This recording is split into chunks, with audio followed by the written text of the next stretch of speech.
Hello everyone, आप सभी लोगों का स्वागत है टेक्स्ट बुक सुपर कोचिंग के प्लेटफॉर्म पर। मेरा नाम है अंकित शर्मा और आज हम लोग बात करने जा रहे हैं सीएसएआर नेट के सिलेबस के बारे में। हर वो चीज जो आपको पता होनी चाहिए इस वीडियोस के थ्रू आप लोगों तक पहुंच रही होगी। अगर हम लोग बात करें नेट के एग्जाम के बारे में, थोड़ा बेसिक इंट्रोडक्शन हमारे पास लेकर चलते हैं। तो आप लोग जानते हैं कि हमारे पास जो एलिजिबिलिटी क्राइटेरिया है, अगर आप इनमें से किसी में भी अपने पास लाई करते हैं तो आप लोग एग्जाम दे सकते हैं। अगर आप अपनी एमएससी में हैं, आप अगर अपने बीएससी ऑनर्स के फाइनल ईयर में है तो आप ये एग्जाम दे सकते हैं। बाकी सब चीजें आप लोगों के सामने है।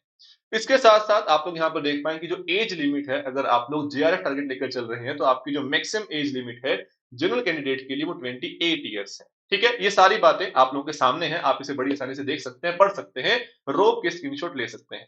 हम लोग जो बात कर रहे हैं आज, हमें बात करनी है मेरे एग्जाम के बारे में। मेरा एग्जाम जो है बेसिकली उसे हम लोग तीन पार्ट्स में डिवाइड करते हैं, part A, part B, part सी।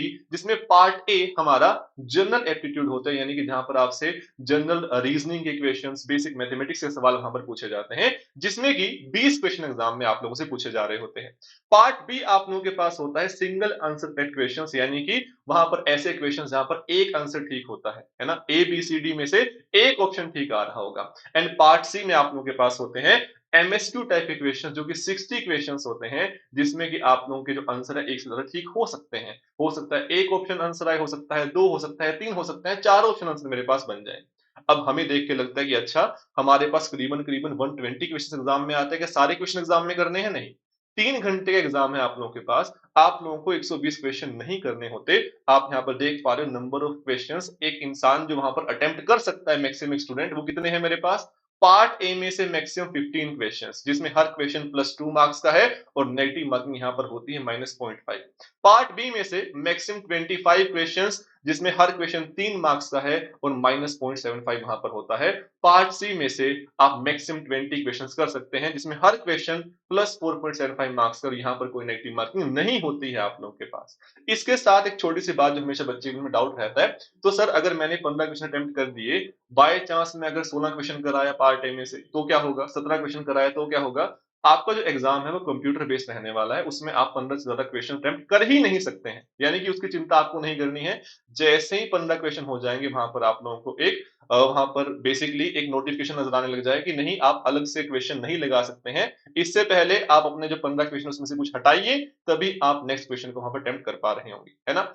इसके साथ साथ आप लोग यहाँ पर देख पाएंगे जो नेट का सिलेबस है हमारे पास मैथमेटिकल साइंस को लेकर। बेसिकली हमारा जो सिलेबस है उसे हम लोग इस तरीके से दो हिस्सों में कन्वर्ट कर सकते हैं, pure mathematics and applied mathematics. Pure में हमारे पास रियल एनालिसिस का टॉपिक आता है, लीनियर अलजेब्रा का टॉपिक आता है, एब्स्ट्रैक्ट अलजेब्रा जिसमें group theory, ring theory, field theory, ये हमारे पास आ रहे होते हैं। एंड एक टॉपिक हमारे पास है कॉम्प्लेक्स एनालिसिस। अप्लाइड मैथमेटिक्स में आप लोग देख पाएंगे डिफरेंशियल इक्वेशंस यानी ओडीपीडी आप लोगों का आ गया, न्यूमेरिकल एनालिसिस, साथ में COB, integral equation, mechanics and statistics, ये आप लोगों के पास अप्लाइड मैथमेटिक्स का पोर्शन रहता है। हमारे पास अगर हम लोग इन टॉपिक्स के बारे में बात करें तो रियल का जो बेसिकली हमारा मेन सिलेबस है, हम लोग इस तरीके से डिवाइड कर सकते हैं। हमारे पास elementary set theory, countability, point set topology, sequence of real number, series of real numbers. आप लोग YouTube पर देख पाएंगे, प्लेलिस्ट में आप लोगों को एलिमेंट्री सेट थ्योरी, काउंटेबिलिटी के सारे लेक्चर्स मिल जाएंगे। ठीक है, हम लोगों ने बहुत डिटेल में डिस्कस किया हुआ है, इसके सारे प्रीवियस क्वेश्चन सब कुछ हम लोगों ने निपटाया हुआ है, आपको वहां से बहुत कुछ सीखने को मिलेगा। पॉइंट सेट टोपोलॉजी बहुत डिटेल में डिस्कस किया हुआ, आपको लिस्ट में मिल जाएगा। Sequence of real numbers, series of real numbers, her PYQ साथ में हर अच्छा क्वेश्चन डिस्कस किया हुआ है। आप लोगों को प्लेलिस्ट में जो लेक्चर्स मिलेंगे उनके पढ़कर आप लोगों को बहुत मजा आ रहा होगा, आप उन्हें देख सकते हैं वहां पर, है ना, वो फ्रीली अवेलेबल है सब लोग के लिए। फंक्शंस एंड देयर प्रॉपर्टीज, हम लोगों ने ग्राफ, हमारे पास फंक्शन में क्या क्या होता है, ट्रांसफॉर्मेशन क्या क्या होता है, सब बहुत डिटेल में डिस्कस किया हुआ है। सिंगल वेरिएबल, जिसमें कि हम लोग बात करते हैं लिमिट की, कंटिन्यूटी की, डिफरेंशिएबिलिटी की, ये सीरीज इस समय हम लोग जेआरएफ मास्टर सीरीज में यही चीज बेसिकली पढ़ रहे हैं। वहां पर कंटिन्यूटी का टॉपिक अभी स्टार्ट हो रखा है, तो आप लोग उसे जुड़कर बिल्कुल फायदा उठा सकते हैं। नेक्स्ट टॉपिक मेरे पास आता है मल्टी वेरिएबल कैलकुलस, है ना, जिसमें हम लोग लिमिट के बारे में बात करते हैं, बट एक वेरिएबल में नहीं, एक से ज्यादा वेरिएबल में हम लोग वहां पर बात कर रहे होते हैं। कंटिन्यूटी, ऐसे हमारे पास डिफरेंशिएबिलिटी वहां पर हम लोग देख रहे होते हैं।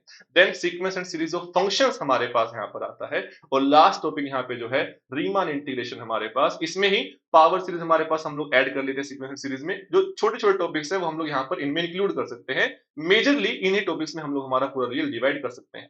नेक्स्ट टॉपिक हमारे पास जो आता है वो लीनियर अलजेब्रा का टॉपिक है। एक काफी स्कोरिंग टॉपिक एग्जाम के लिहाज से अगर हम लोग देखते हैं, हमारे पास इसमें बेसिकली सबसे पहले आपको जो आवश्यकता है वो है मैट्रिसेस एंड उसकी प्रॉपर्टीज की। बहुत बेसिक सी बात लगती है, बट हमारे पास मैट्रिसेस से इतने सवाल पूछे गए हैं एग्जाम में जो हायर मैथमेटिक्स की स्किल कम, बट आपकी बेसिक नॉलेज ऑफ मैट्रिसेस को ज्यादा चेक करता है कि आपको पता है कि वहां पे क्या क्या प्रॉपर्टीज होती हैं। तो बहुत सारे सवाल यहाँ से देखने को मिलते हैं। देन वेक्टर स्पेस, उसके बाद आप लोग थोड़ा सा फ्लेवर देखते हैं लीनियर ट्रांसफॉर्मेशन का। वेक्टर स्पेस थोड़ा अलग टॉपिक है, बट जब आप लोग पढ़ेंगे लीनियर ट्रांसफॉर्मेशन तो आप लोग पाएंगे कि लीनियर ट्रांसफॉर्मेशन को जब आप लोग एक मैट्रिक्स की तरह पढ़ते हैं तो आप लोग देखेंगे कि मैट्रिसेस और लीनियर ट्रांसफॉर्मेशन मेरे पास जुड़कर एक ही कॉन्सेप्ट बन जाता है, और फिर आप लोग इस टॉपिक को वहां पर काफी एंजॉय करने लगते हैं। देन आप लोगों के पास डीजी मैट्रिक्स, अपने पास जेसी फॉर्म, आईपीएस है ना। यहाँ पर आईपीएस का मतलब क्या है, इनर प्रोडक्ट स्पेसिस, बहुत महत्वपूर्ण टॉपिक, बहुत बार सवाल आजकल देखने को मिलते हैं। एंड देन लास्ट टॉपिक यहाँ पर हमारे पास रहता है bilinear form and quadratic form. बहुत बेसिक कॉन्सेप्ट है, यहाँ पर आप इस पर काम करेंगे तो डेफिनेटली सवाल वहां पर एग्जाम में बड़ी आसानी से बन रहा होगा, बट बशर्ते आप इसे बहुत डिटेल में बहुत अच्छे से पढ़ रहे हो, सीख रहे हो, इसे एब्जॉर्ब कर पा रहे हो जो कॉन्सेप्ट है यहाँ पर, तो इस पे काम करना है हम लोगों को साथ में। देन नेक्स्ट टॉपिक हमारे पास आता है एब्स्ट्रैक्ट अलजेब्रा, नंबर थ्योरी है ना, जिसमें कि हम लोगों को बहुत एडवांस नंबर थ्योरी नहीं पढ़नी होती है ना, बेसिक्स ऑफ नंबर थ्योरी हम लोग यहाँ पर पढ़ रहे होते हैं। देन ग्रुप थ्योरी, जिसमें कि हम लोग बहुत डिटेल में जाते हैं, रिंग थ्योरी, फील्ड थ्योरी, ये चार टॉपिक बेसिकली हमारे पास एब्स्ट्रैक्ट अलजेब्रा, जिसे हम लोग कहते हैं मॉडर्न अलजेब्रा, इसके अंदर आ रहे होते हैं। नेक्स्ट टॉपिक आप लोगों के पास जो होता है वो है कॉम्प्लेक्स एनालिसिस, अपने आप में एक बड़ा खास टॉपिक, करीबन करीबन 30 से 35 नंबर का एग्जाम में पूछा जाता है। हालांकि इस अटेम्प्ट में काफी अच्छे सवाल पूछे गए एग्जाम में, तो इस टॉपिक पे अगर आप काम करते हैं तो ये आपको जरूर रिटर्न देकर जाता ही जाता है ना। इस पे आपने अच्छी खासी मेहनत कर ली तो एग्जाम में सवाल बन रहे होते हैं कि ऐसा टॉपिक हमारे पास है। इसमें आप लोग पढ़ते हैं बेसिक्स ऑफ कॉम्प्लेक्स एनालिसिस में है ना, आप कॉम्प्लेक्स नंबर्स पढ़ते हैं, यहाँ पर भी आप लोग पढ़ते हैं टोपोलॉजी क्या होती है। देन यहाँ पर जो सबसे महत्वपूर्ण कॉन्सेप्ट आते हैं आप लोग देख पा रहे हैं, singularities and its classification. Then complex integration, सवाल आएगा ही आएगा एग्जाम में। हमारे पास लियोविल्स थ्योरम, सवाल पूछा ही जाता है हमारे पास एग्जाम में। देन मेरोमोर्फिक फंक्शन, रेशनल फंक्शन, और ये सारे बस अपने पास कुछ रिजल्ट्स हैं है ना, इनको अप्लाई करना आप लोगों को सीखना है। एग्जाम में आप लोगों से बहुत ज्यादा प्रूफ नहीं पूछा जाता कोई भी है ना, बट इसको अप्लाई कैसे किया जाता है मेरे पास, आइडेंटिटी थ्योरम को कैसे अप्लाई किया जाता है, वो सारी बातें आप लोग को इन टॉपिक्स में सीखनी है। और ये आप लोग बड़ी आसानी से सीख सकते हैं अगर आप इसमें समय लगाते हैं। और आप लोगों से यूट्यूब पर भी लगातार ये सब चीजें डिस्कस की जा रही हैं, तो आप लोगों को चैनल के साथ जुड़े रहना है। आप लोगों को ये सारी बातें बहुत डिटेल में बड़े प्यार से सीखने को मिल रही होंगी, ठीक है। तो जिन्होंने अपने चैनल को सब्सक्राइब नहीं किया है तो अभी कर दीजिए, और हम लोग बढ़ते हैं हमारे नेक्स्ट टॉपिक के पास। नेक्स्ट टॉपिक हमारे पास है आपका अप्लाइड मैथमेटिक्स, डिफरेंशियल इक्वेशंस है ना, ओडीपीडी आप लोगों को नजर आता है। हमारे पास ओडीपीडी करीबन करीबन 35 से 40 नंबर के एग्जाम में पूछा जाता है, तो ये काफी अच्छा टॉपिक है ना। साथ में न्यूमेरिकल, हालांकि आप लोगों ने न्यूमेरिकल को बहुत डिटेल में पढ़ा होगा अपने बीएससी एमएससी में, एग्जाम में उतनी ज्यादा वेटेज नहीं रखता है ना, 10 12 15 नंबर के सवाल एग्जाम में पूछे जाते हैं। तो आप लोगों को ये टॉपिक पता होना चाहिए है ना। राजा रमन सर आपके साथ बहुत डिटेल में से डिस्कस करते हैं कहाँ से एग्जैक्टली सवाल पूछे जा रहे हैं एग्जाम में, उन्हीं टॉपिक्स को टच करने का प्रयास किया जाएगा आप लोगों के साथ। साथ में लीनियर प्रोग्रामिंग आप लोगों के पास एलपीपी, देन आप इंटीग्रल इक्वेशन, सीओ, बड़े छोटे छोटे टॉपिक, बट एग्जाम में सवाल पूछा ही जाता है। किसी एक टॉपिक का बहुत मुश्किल सवाल करने के बजाय इन छोटे छोटे टॉपिक्स को निपटा लो, बड़े आसान सवाल पूछे जाते हैं एग्जाम में, आप बड़ी आसानी से उड़ा दोगे। ये मेरे पास बात है सिलेबस के बारे में। बट सिलेबस जैसे देखा आप लोगों के मन में आएगा कि इसका मतलब है हर टॉपिक पढ़ के जाना है एग्जाम में है ना, हर टॉपिक जो यहाँ पे लिखा हुआ है सब कुछ पढ़ना है। अगर ध्यान से देखोगे तो बीएससी का कोई टॉपिक बचता ही नहीं है इस टॉपिक से जो बाहर हो, सब कुछ यहाँ पर आ जाता है। तो सब कुछ नहीं पढ़ना है, हमें स्मार्टली पढ़ना है, एग्जाम की डिमांड को समझते हुए पढ़ना है। इसके साथ साथ वो लोग जो नेट की तैयारी करते हैं, सिर्फ आप इस एग्जाम की तैयारी नहीं कर रहे हैं, ऐसे बहुत सारे एग्जाम हैं जो साथ में कवर होते चलते हैं। टीएफआर में यहीं से बातें पूछी जाती हैं, यही सिलेबस आप लोगों के पास रहता है, इवन सबसेट रहता है अपने नेट के सिलेबस का। आप लोग बात करें गेट के बारे में, मोस्टली टॉपिक जो यहाँ पर आप लोग पढ़ते हैं वो सारे वहां पर पूछे जाते हैं। देन एनबीएचएम का सेम सिलेबस रहता है। आप किसी भी स्टेट का अगर एग्जाम देते हैं, सेट का एग्जाम, तो वहां पे सिलेबस सेम रहता है। इवन नेट से बहुत आसान सवाल पूछे जाते हैं, कभी कभी पीवाईक्यू तो रिपीट बहुत सारे वहां पर देखने को मिलते हैं। तो एग्जाम की तैयारी करोगे तो ये सारी बातें कवर हो रही होंगी।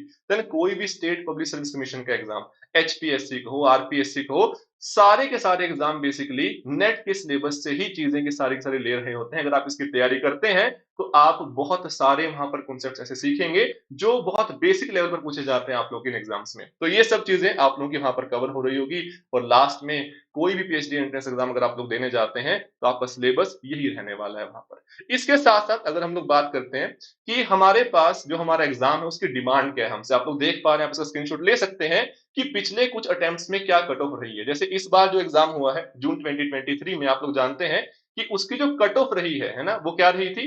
108 आप लोगों का जेआरएफ के लिए रहा, 96 आप लोगों के नेट के एग्जाम के लिए रहा। उसके बाद जो एग्जाम हुआ दिसंबर 2023 में, कट ऑफ क्या रही? 110 के आसपास आप लोगों की जेआरएफ कट ऑफ रही और नेट के लिए 100 मार्क्स आप लोगों को चाहिए थे। यानी कि हम लोग एक अगर लेकर चलते हैं टारगेट हमारे पास, तो क्या हो सकता है कि आप लोग अगर चाहते हैं नेट क्वालिफाई करना, तो आप 100 प्लस मार्क्स लेकर आते हैं, तो आप लोग बड़ी आसानी से आपका नेट क्वालिफाई कर रहे होते हैं। मोस्टली ऐसा ही देखा गया है। अगर आप लोग आपका जो स्कोर है उसे 115 के आसपास रखते हैं, तो आप जेआरएफ क्वालीफाई कर रहे होते हैं बड़े आसानी से वहां पर, है ना? आपको ये स्कोर टारगेट लेकर चलना है। अब ये नहीं मैं कह रहा हूं कि आपको इतने ही मार्क्स लेने हैं, इससे ज्यादा आप जितने लेना चाहें ले सकते हैं, उससे आपका जेआरएफ में रैंक इंप्रूव ही हो रहा होगा, है ना? बट पहले इसको अचीव करना है, फिर इससे आगे जाना है, ठीक है? मुझे उम्मीद है सभी लोगों को बात नजर आती होगी। इसके साथ साथ एग्जाम का डिस्ट्रीब्यूशन क्या है, जैसे हम लोगों ने बात की, रियल एंड लीनियर करीबन करीबन 100 प्लस मार्क्स से पूछे जाते हैं। एक ऐसा एग्जाम जिसमें कि 200 नंबर के सवाल अटेम्प्ट करने हैं, उसमें से 100 नंबर के टॉपिक आते हैं, है ना? जैसे हम लोग बात कर रहे थे कि हमें कौन सा टॉपिक पढ़ना चाहिए, कौन सा टॉपिक चूज करना चाहिए, तो ये वो दो टॉपिक हैं जो कि हमारे स्टार टॉपिक हैं, रियल एंड लीनियर। 100 नंबर यहीं से आते हैं हमारे पास। बट क्या इस 100 नंबर को निकाल पाना इतना आसान है? नहीं। जितना कहना आसान है, उतना यहाँ से नंबर निकाल पाना आसान नहीं है। इसीलिए हम लोग थोड़ा सा स्मार्टली काम करते हैं कि क्यों ना रियल लीनियर पर पूरा डिपेंड ना होकर साथ में जोड़ लें कॉम्प्लेक्स को, क्यों ना साथ में हम लोग जोड़ लें हमारे डिफरेंशियल इक्वेशन को, क्यों ना साथ में जोड़ लें मॉडर्न अलजेब्रा को। यानी कि आप रियल लीनियर के सबसे मुश्किल सवाल क्यों करते हो, जब वहीं पर आसानी से नंबर निकल जा रहे हैं। 3 नंबर 4.75 मार्क्स आप लोगों के डिफरेंशियल इक्वेशन से आप लोगों ने सवाल कर लिया। तो स्मार्टली काम करना है।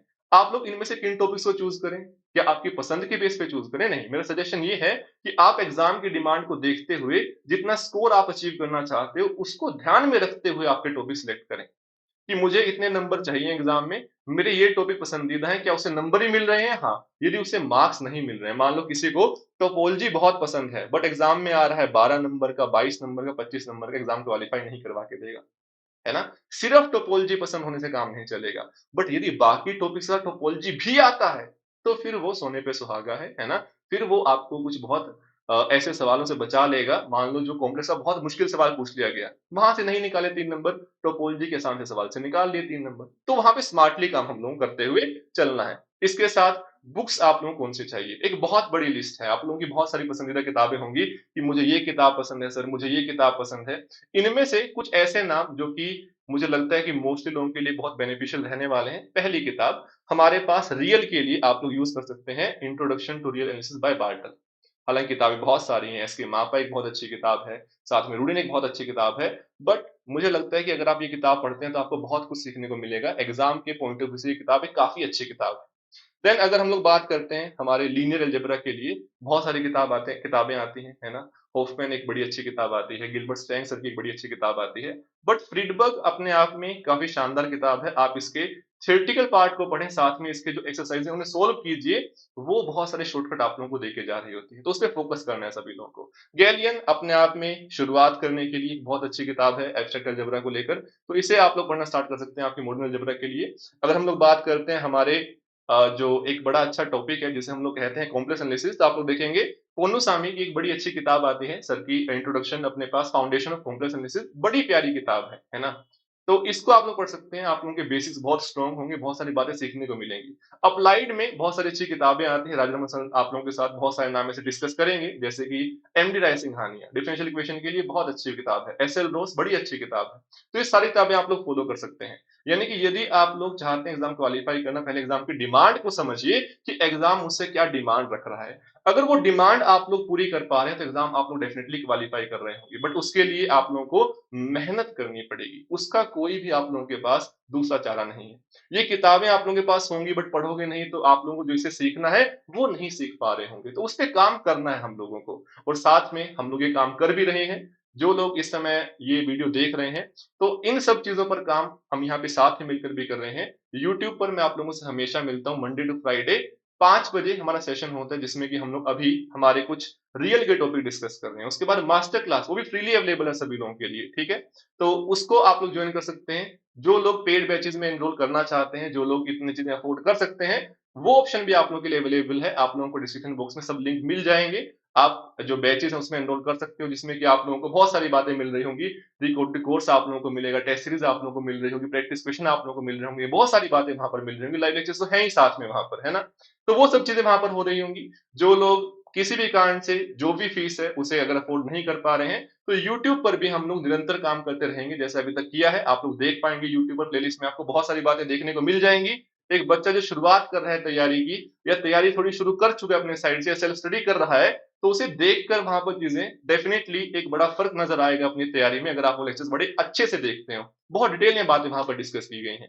मुझे उम्मीद है यहाँ तक आप लोगों को बातें बड़े अच्छे तरीके से क्लियर हो गई। हम लोग ऐसे ही मिलते रहेंगे। अगर आप लोगों ने अपने चैनल को सब्सक्राइब नहीं किया है तो कर लीजिएगा, क्योंकि आप लोगों के एग्जाम को लेकर हायर मैथमेटिक्स में हर बात आप लोगों को सबसे पहले यहाँ पर आपके साथ शेयर की जा रही होगी। चलिए, इसी तरीके से मुस्कुराते रहिए, अपनी तैयारी में लगे रहिए। मिलते हैं नेक्स्ट सेशन में। बहुत बहुत धन्यवाद। Thank you so much.